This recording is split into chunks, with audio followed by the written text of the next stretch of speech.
बिस्मिल्लाहिर्रहमानिर्रहीम। अस्सलाम वालेकुम मेरे सब्सक्राइबर फैमिली, कैसे हैं आप? उम्मीद है सब अच्छे होंगे, खुशबाश से होंगे। अल्लाह ताला आप सबको अपने हिफ्ज़-ए-मान में रखे और मेरे जितने भी भाई बहन जो भी जहाँ से भी देख रहा है, अल्लाह ताला सबों की जायज़ दुआ को कबूल करे, आमीन सुम्मा आमीन। तो आज जो है स्टोव के पास मेरा पूरा धूप से एकदम माशाल्लाह इतना खूबसूरत लग रहा था कि मैं आपको बता नहीं सकती। और मौसम जो है माशाल्लाह बहुत ही खुशगवार है, क्योंकि पश्चिम की तरफ से जो है वो हवा शुरू हो चुकी है। और पश्चिम की तरफ से अगर हवा शुरू हो जाए तो समझ जाए कि जाड़े का मौसम शुरू हो गया। तो सुबह से जो काम मुझे अकेले ही करना पड़ा था, थोड़ी मुश्किल हुई, कोई बात नहीं, क्योंकि ताजू तो नहीं है, वो रहती तो मुझे बहुत हेल्प हो जाता है। अकेले हो जाता है। खैर, और वीडियो में बने रहिएगा, स्किप मत कीजिएगा, पूरा देखिएगा प्लीज़। आप लोगों से रिक्वेस्ट है जो मेरे चैनल में पहली दफ़ा है, मेरे चैनल को सब्सक्राइब कर ले, अच्छा लगे लाइक करें, ना अच्छा लगे फिर भी लाइक कर दें। एक लाइक, एक कमेंट यकीन माने हमें बहुत मोटिवेट करता है कि हम भी कुछ कर सकते हैं, अच्छी अच्छी वीडियोस बना सकते हैं। तो सुबह मैं गई थी पहले दुकान, क्योंकि एक खारी नहीं थी। ये खारी है, चाय के साथ डुबोकर खाई जाती है। चाय की पत्ती नहीं थी और अड्डा नहीं था। और जैसे कि पता है कि मेरे बच्चे तो मेरे घर में रहते नहीं हैं, क्योंकि वो मदरसों में पढ़ते हैं शहर में, और ताजू भी नहीं है जो लाती। तो इसी वजह से मुझे ही अकेले सब काम करना पड़ा। मेरे हस्बैंड भी नहीं है, क्योंकि वो एक दिन काम करते हैं और एक दिन घर पे रहते, तो आज उनको काम जाने का जो वक्त था। तो खैर चाय वाय मैंने पी ली। उसके बाद चाय पीने के बाद मैंने इत्मीनान से, चाय मैं बड़ी इत्मीनान से पीती, मुझे चाय बहुत पसंद है। उसके बाद घर के पीछे जो है वो बागान में मैं गई। वहाँ बैगन का जो है पौधा मैंने लगाया था, मैंने नहीं, मेरे हस्बैंड ने लगाया था। तो कुछ पुराने पौधे थे जिसमें बैगन आया था, तो मैंने सोचा था कि वो बैगन तोड़ करके उसकी कुछ अच्छी सी रेसिपी बना। घर में सिर्फ एक बैगन है जो अजान बाज़ार से लाए थे। तो देखा वो बैगन बिल्कुल सड़ चुका था।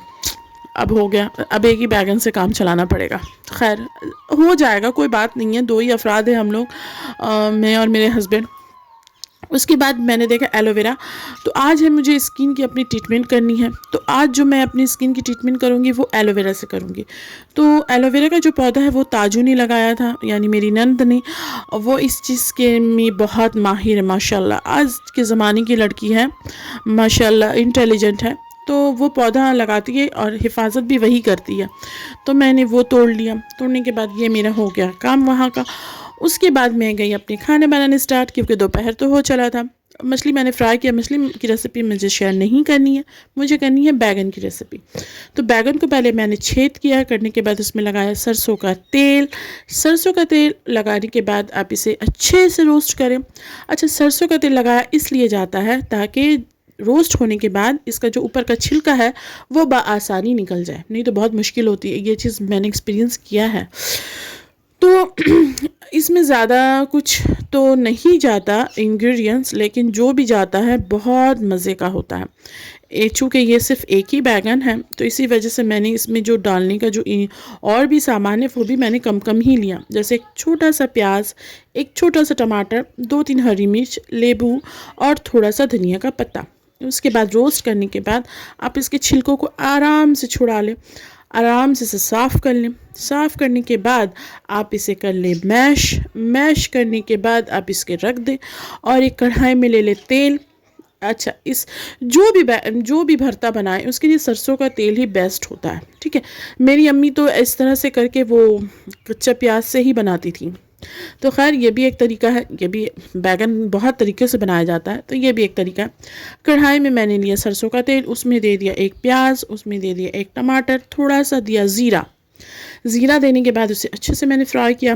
करने के बाद आधा चम्मच से भी कम मैंने दे दिया धनिया, रोस्टेड धनिया दिया था मैंने, ठीक है। और उसके बाद दे दिया मैंने उसमें आधा चम्मच से भी कम दिया मैंने हल्दी पाउडर, और आधा चम्मच से भी कम मैंने दे दिया गोल मिर्च का पाउडर। उसके बाद आप इसमें नमक ज़रूर चख लें। देने के बाद जब आपका ये मसाला जो है अच्छे से भुन जाए, इसे पकाना नहीं होता है, पानी दे करके पकाना नहीं होता, सिर्फ फ्राई करना होता है। उसके बाद आपने जो बैगन जो रोस्ट करके रखा है मैश करके वो दे दें, ऊपर से दे दें धनिया का पत्ता, फिर दे दें आप उसमें लेबू का रस। यकीन मानिए आपको दूसरी सब्ज़ी खाने की ज़रूरत ही नहीं पड़ेगी अगर आपने इस तरह का भरता बना लिया। ये इतना ज़ायक़ादार होता है। मेरे हस्बैंड जब खाना खाने के लिए आए तो उन्होंने कहा कि तुमने इसकी रेसिपी ज़रूर डालनी है, बहुत टेस्टी हुआ है। मैंने कहा कि हाँ मैंने डाला है, मैं डालूँगी ज़रूर, डाला तो नहीं है, मैं डालूँगी ज़रूर। फिर वो खाना वाना खा कर के चले गए और बहुत सारी ज़िम्मेदारी थी मेरे ऊपर। सबसे बड़ी ज़िम्मेदारी मेरी बकरियाँ। तो बकरियों की सब ज़िम्मेदारी पूरी करने के बाद अब मैंने सोचा कि चलो अब स्किन की ट्रीटमेंट की तरफ आते हैं। तो ये विटामिन ई है। विटामिन ई कैप्सूल जो होता है वो स्किन और बालों के लिए बहुत अच्छा होता है। तो और एलोवेरा जेल वो मैंने तो अपने बागान से मैं तोड़ लाई थी, और ये कॉफ़ी। उसके बाद ये तीनों को मिक्स करना पड़ता है। 2 चम्मच एलोवेरा जेल निकाल लें। अगर आप रेडीमेड बाहर से ख़रीदे हुए हैं एलोवेरा जेल तो वो भी इस्तेमाल कर सकते हैं। और एक है विटामिन ई कैप्सूल, और उसके बाद थोड़ा सा उसमें कॉफ़ी दे दें, अच्छे से मिक्स करें, अपने चेहरे पे लगा लें। लगाने के बाद इसे 10-15 मिनट रखें। रखने के बाद आपको धोना नहीं है, इसको क्या करना है अच्छे से मिक्स कर लेना, मसाज कर लेना है। ये रिंकल्स के लिए बहुत अच्छा होता है। अच्छा, मैं वही चीज़ इस्तेमाल कर रही हूँ जो मैंने वीडियो में यूट्यूब में देखा है या मेरी सहेलियाँ मुझे रेकमेंड कर रही हैं। तो बस आज का एक छोटा सा वीडियो मैंने जो आपसे, उम्मीद है कि अच्छा लगा होगा। दुआ में याद रखिएगा, शेयर कीजिएगा। अल्लाह हाफिज़।